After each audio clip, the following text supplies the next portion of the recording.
제주도로 떠난 가족, 그리고 나를 찾은 30번째 생일. 김서연의 이야기. 내 30번째 생일. 나는 홀로 서울의 낡은 아파트에서 고독을 곱씹고 있었다. 그 순간 우리 가족 전원이 나를 완벽하게 배제한 채 비밀스럽게 제주도로 여행을 떠났다는 충격적인 사실을 알게 되었다. 내가 이 잔인한 진실을 접한 경로는 그들의 단체, 카카오톡, 방 프로필 사진과 상태 메시지 업데이트를 통해서였다. 분노와 억울함이 뒤섞인 채 나는 가족 채팅방에 단 3글자 왜요? 왜요? 라고 물었다. 아버지는 곧바로 댓글을 다셨는데 그 내용은 내 심장을 날카롭게 찔렀다. 쓸모없는 광대 같은 너에게 우리의 소중한 시간을 단 1분도 낭비하고 싶지 않아서. 나는 그 문장을 읽는 순간 숨이 막혔다. 내가 그들에게 해준 모든 헌신이 한순간에 광대의 재롱으로 치부되는 기분이었다. 나는 떨리는 손으로 답장을 입력했다. 그럼 이 광대도 이제부터는 당신들을 위해 제 돈을 한 푼도 쓸 생각이 없어요. 솔직히 그들은 내 말을 위협으로 여기지 않았다. 그들은 내가 늘 그랬듯 잠시 감정을 폭발시킨 후 다시금 그들의 곁으로 돌아와 재정적인 지원을 계속할 것이라 확신했다. 그러나 9일 후 그들은 비명을 지르고 울부짖으며 내게 애원하는 처지가 되었다. 그 충격적인 카카오 스토리, 알림은 내 생일 새벽 2시 47분에 도착했다. 나는 만성불면증으로 괴로워하고 있었다.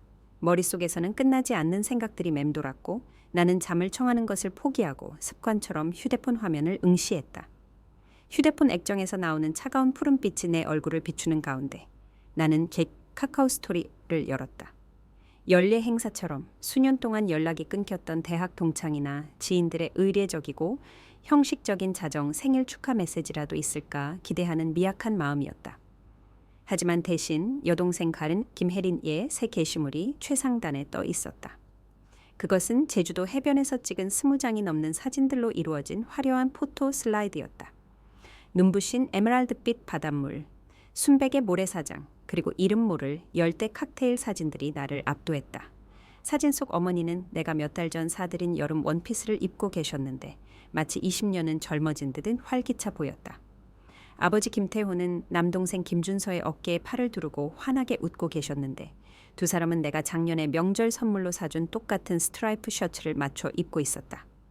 다른 여동생 김지수는 고급 해변 레스토랑에서 고개를 뒤로 젖히고 해맑게 웃고 있었다. 사진 설명은 다음과 같이 모든 것을 담고 있었다. 최고의 가족 여행, 내 삶을 풍요롭게 채워주는 이 소중한 사람들, 우리 가족에게 진심으로 감사해. 이 글은 불과 4시간 전에 바로 내 생일에 게시된 것이었다. 그들은 내 30번째 생일날 나 없이 제주도의 따뜻한 햇살 아래에서 행복한 시간을 보내고 있었다. 나는 순식간에 벌떡 일어나 앉았다. 현기증이 일면서 잠시 시야가 흐릿해졌다. 손이 주체할 수 없이 떨리기 시작했고 나는 23장의 사진을 한 장 한 장 확대해가며 확인했다. 직계 가족의 모든 구성원이 있었다. 6살짜리 조카 총지우는 해변에서 모래성을 쌓는데 열중하고 있었고 조카살때 민준은 아버지의 등에 업혀 바닷가에서 물놀이를 하고 있었다. 심지어 고관절 수술 때문에 장거리 여행은 절대 무리라고 하셨던 내가 늘 극진히 보살펴 온 우리 초의 할머니까지 이 여행에 함께 하셨다. 나만이 없었다. 그 완벽한 가족 구도 속에서 나는 유령처럼 지워져 있었다. 나는 당장이라도 숨이 막힐 것 같은 격렬한 배신감과 고립감을 느꼈다. 나는 습관적으로 내 모든 메시지함, 가족 단체 채팅방, 그리고 이메일을 샅샅이 뒤졌다. 그들의 여행에 대한 어떤 언급도 나를 초대하려는 어떤 노력의 흔적도 내가 빠진 것에 대한 단 한 줄의 미안함도 없었다. 네가 여기 있었으면 얼마나 좋았을까라는 가식적인 문구조차 없었다. 내가 아예 존재하지 않는 것처럼 완벽한 침묵만이 감돌았다. 내 머릿속의 이성적인 부분은 필사적으로 이 상황을 합리화하려 애썼다. 분명 급작스러운 여행이었을 거야. 혹시 연락을 시도했는데 내가 잠결에 휴대폰을 무음으로 해두었을지도 몰라. 초대장이 혹시 스팸 폴더에 들어갔을지도. 하지만 내 영혼 깊은 곳에서는 알고 있었다. 이것은 단순한 실수가 아니라 의도적이고 잔인하게 계획된 배전이었다는 것을. 그들은 내가 없는 진짜 가족 여행을 원했던 것이다. 내 손가락은 혜린의 게시물 아래 댓글 입력창 위에서 공중에 멈췄다. 나는 이 순간 앱을 강제로 닫고 전화기를 멀리 던져두고 심호흡을 한 뒤 내일 아침 감정이 가라앉았을 때 침착하게 이 문제를 다루어야 한다는 것을 이성적으로 알고 있었다. 하지만 나는 그렇게 할 수 없었다. 분노와 상처가 이성을 마비시켰다. 나는 세 글자를 입력하고 전송 버튼을 눌렀다. 왜요? 왜요? 그 댓글은 혜린의 만족스러운 웃음 아래 내가 속하지 못한 모든 것을 자랑하는 그 완벽한 가족 사진 아래에 명확하게 새겨졌다. 나는 곧바로 휴대폰의 전원을 껐다. 그리고 잠을 포기한 채 아침 동이 틀 때까지 천장만 멍하니 응시했다. 밤새도록 흐르는 눈물은 베개에 깊숙이 스며들었다.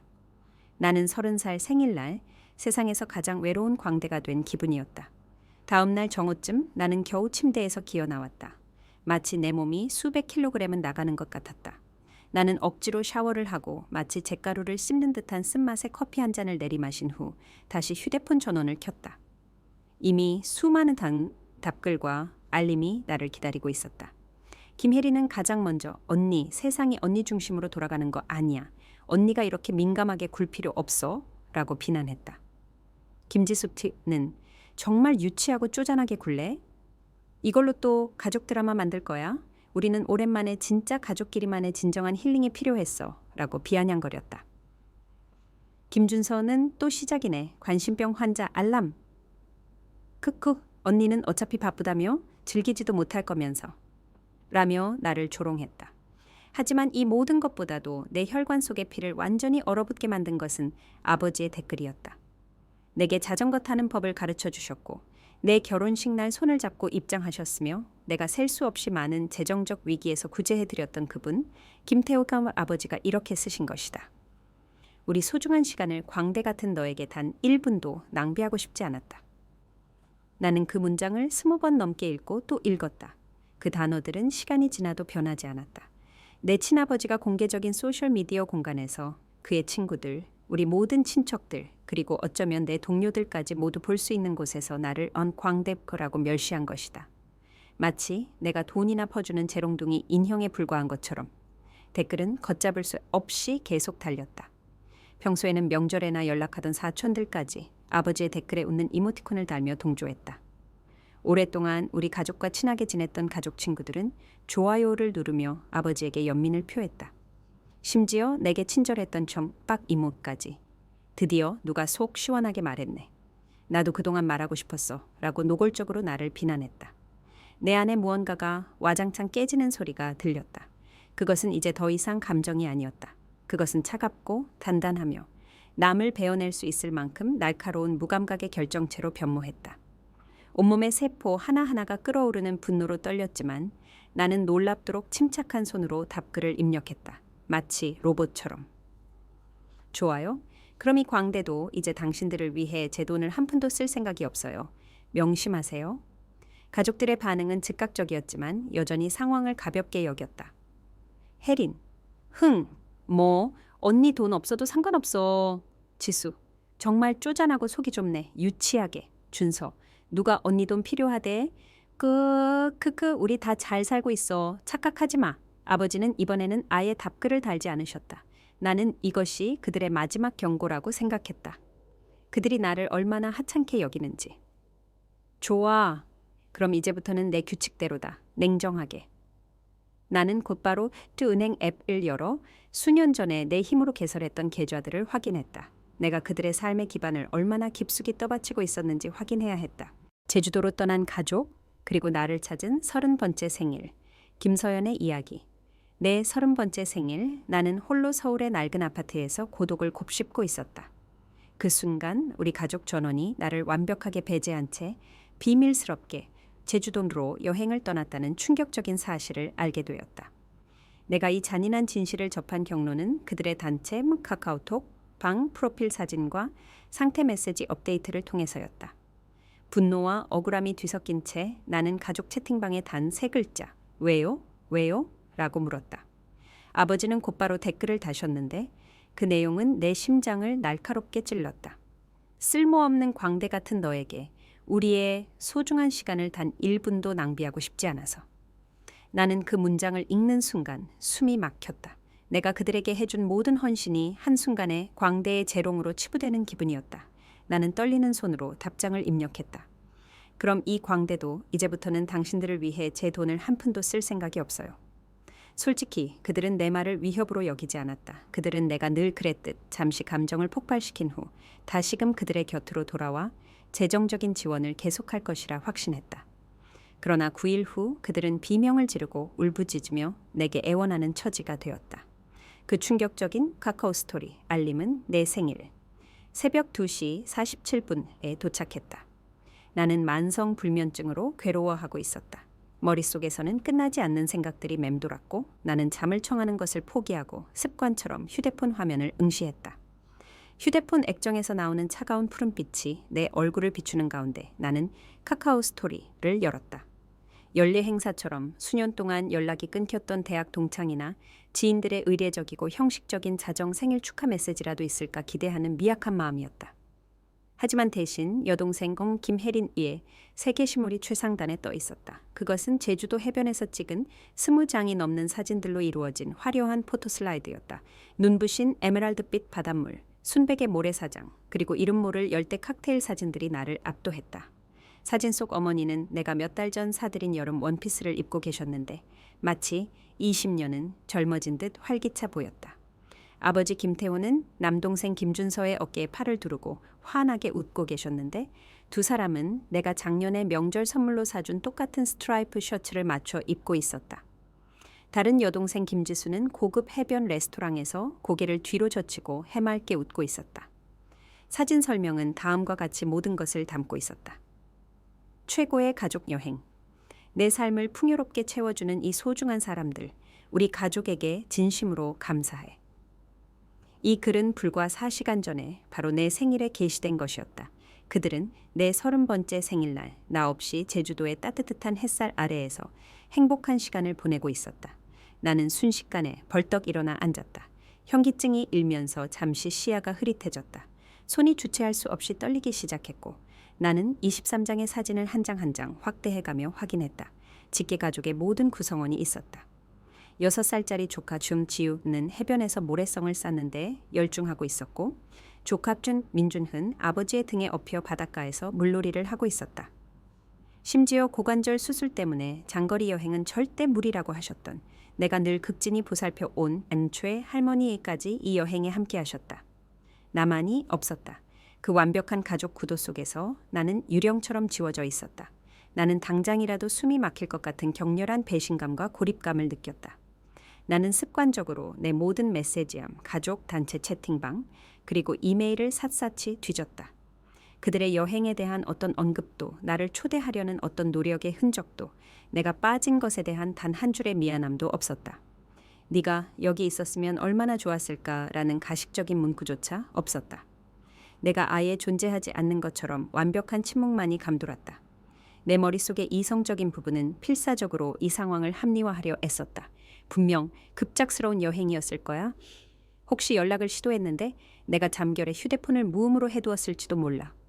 초대장이 혹시 스팸 폴더에 들어갔을지도.